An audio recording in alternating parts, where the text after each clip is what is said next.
दिति दैत्यों की माता है, हिरण्याक्ष और हिरण्यकश्यपु की। अदिति देवताओं की माता है। जितने जो 12 आदित्य माने जाते हैं, 12 देवता माने जाते हैं, वो 12 आदित्यों की माता है अदिति माता। कश्यप ऋषि और अदिति माता का वंश है ये।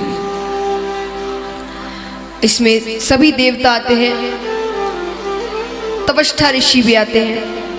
उन्होंने दैत्यों की बहन के साथ विवाह किया, उनसे उनको पुत्र हुआ विश्वरूप नामक पुत्र। विश्वरूप के 3 सर थे, उसे वैष्णवी विद्या आती थी। अब एक बार महाराज देवताओं के गुरु बृहस्पति जी वो इंद्रलोक पहुंचते हैं। इंद्र अपनी पत्नी के साथ बैठे हैं, वो गुरु का आदर नहीं करते, उन पर ध्यान नहीं देते। और महाराज देखिए, जब पद प्रतिष्ठा, नाम, धन, शोहरत ये चीजें मिल जाती है ना, तो बहुत कम ऐसे होते हैं जिनकी बुद्धि भ्रष्ट नहीं होती, वरना अधिकतर जन की बुद्धि भ्रष्ट हो जाती है। अहंकार आ जाता है, बुद्धि भ्रष्ट यानी अहंकार आ जाता है। तो महाराज इंद्र को अहंकार हो गया था, और वो कहते हैं ना, एक बड़ी अच्छी लाइन है, बड़ा अच्छा वाक्य है, सच्चाई है कि खुदा जब हुस्न देता है तो नजाकत आ ही जाती है। अब यहाँ पर हुस्न का मतलब केवल सुंदरता नहीं है, हुस्न यानी सुंदरता, ज्ञान, धन, पद, प्रतिष्ठा, और नजाकत यानी अहंकार। तो अगर भगवान ये चीजें देते हैं किसी को तो उसमें अहंकार आ ही जाता है। ये स्वाभाविक है, मनुष्य स्वभाव है। और हम मनुष्य की क्या बात करते हैं, भगवान को देख लो, विष्णु भगवान, ठाकुर जी पहले कहाँ रहते थे? जब तक लक्ष्मी जी के साथ विवाह नहीं हुआ था, कहाँ रहते थे? कहाँ के राजा है वे? उनकी नगरी है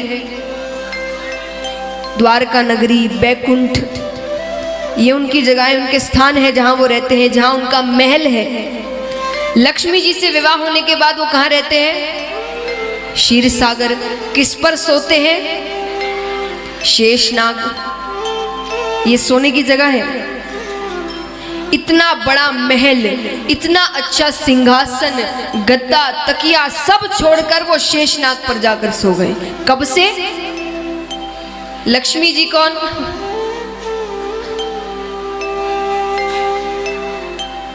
तो कहते हैं कि अंध रमा संबंध ते होत न अचरज कोई, कि लक्ष्मी जी के साथ संबंध जुड़ने के बाद मनुष्य ऐसी हरकतें करता है, उसमें कोई अचरज की बात नहीं है। कि अंध रमा संबंध ते होत न अचरज कोई, कमल नयन नारायण हूं रहे सर्प पे सोए।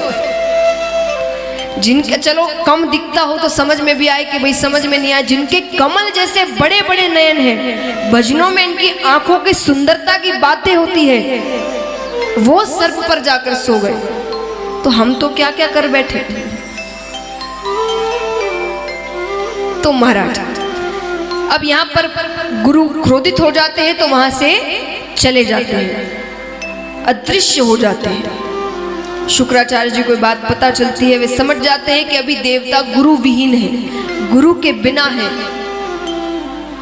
गुरु की छत्र छाया नहीं है। उन पर आक्रमण करते हैं, आक्रमण करते 3 लोक 14 भुवन इंद्र से छीन लेते हैं। अब इंद्र विष्णु भगवान के पास जाते हैं। ठाकुर जी ने कहा कि तुम अभी कुछ नहीं कर सकते, गुरु के बिना हो, विश्व रूप को अपने साथ कर लो, क्योंकि उसमें देवताओं की भी शक्ति है और दैत्यों की भी शक्ति है। तपष्ठा ऋषि की संतान है, तपष्ठा ऋषि ने दैत्यों की बहन से शादी की थी, उसे वैष्णवी विद्या भी आती है, उसे अपने साथ कर लो।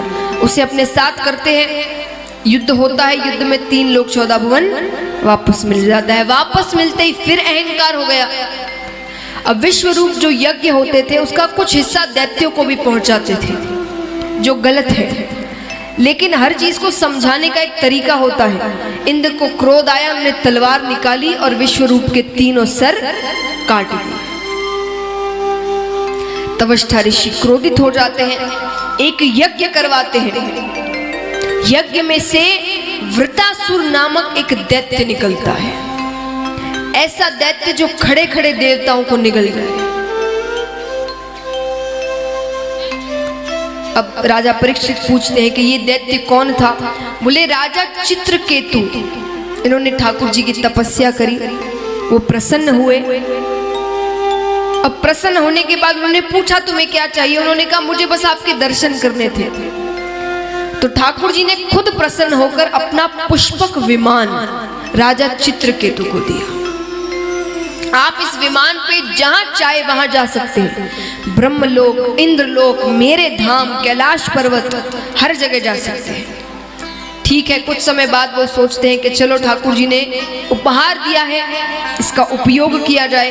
ब्रह्मलोक पहुंचते हैं, ब्रह्मा जी रचना के कार्यों में लगे हैं। इंद्रलोक पहुंचते हैं, इंद्र अपने काम में लगे हैं। कैलाश पर्वत जाते हैं तो वहां उन्होंने देखा कि महादेव जी बैठे हैं, पार्वती माता बैठी है, सामने कई संत बैठे हैं, ऋषिगण बैठे हैं, कुछ चर्चा हो रही है। एक गलत विचार मन में आया। उन्होंने कहा कि जब इतने पुरुष बैठे हैं तो महिला का बैठने का क्या काम है? और उन्होंने ये बात जाकर नीचे पार्वती माता से कह दी। पार्वती माता कहती है पहली बात तो ये जितने बैठे हैं ना, ये सब मेरे पुत्र के समान हैं। दूसरी बात, कोई मंगल कार्य में पत्नी अगर पति के साथ बैठी हो तो उसके सामने कितने ही पुरुष बैठे हो वो गलत नहीं है। तुम राजा हो लेकिन असुरों वाले विचार है तुम्हारे अंदर। मैं श्राप देती हूं तुम असुर योनि को ही प्राप्त हो जाओ। वही चित्रकेतु राजा वहां से जाते हैं, उस हवन कुंड में जाकर अपनी आहुति देते हैं। उसी में से वो वृतासुर नामक दैत्य बनकर निकलते हैं। अब महाराज वही दैत्य बाहर आते हैं। अब क्या किया जाए? देवता विष्णु भगवान के पास जाते हैं। विष्णु भगवान ने कहा ऋषि दधीची के पास जाओ। तपस्या करके उन्होंने अपनी हड्डियों को इतना कठोर बना लिया है कि उससे जो वज्र बनेगा वही इस वृतासुर नामक दैत्य को खत्म कर सकता है। उनके पास जाते हैं, उनसे प्रार्थना करते हैं, वो अपने हड्डियों का दान करते हैं, उससे वो हथियार बनाया जाता है और उससे वृतासुर नामक दैत्य का उद्धार होता है। तो महाराज आइए, ये अदिति का वंश। अब हम वापस चलते हैं दिति के वंश में। दिति के दो पुत्र हुए थे। पहला पुत्र कौन था? हिरणाक्ष। दूसरा हिरण्यकश्यप। हिरणाक्ष का ठाकुर जी ने उद्धार किया। हिरण्यकश्यप ठाकुर जी से बदला लेना चाहता था। उनका विवाह कयादु नामक कन्या से हुआ, उनसे उन्हें पुत्र हुआ जिसका नाम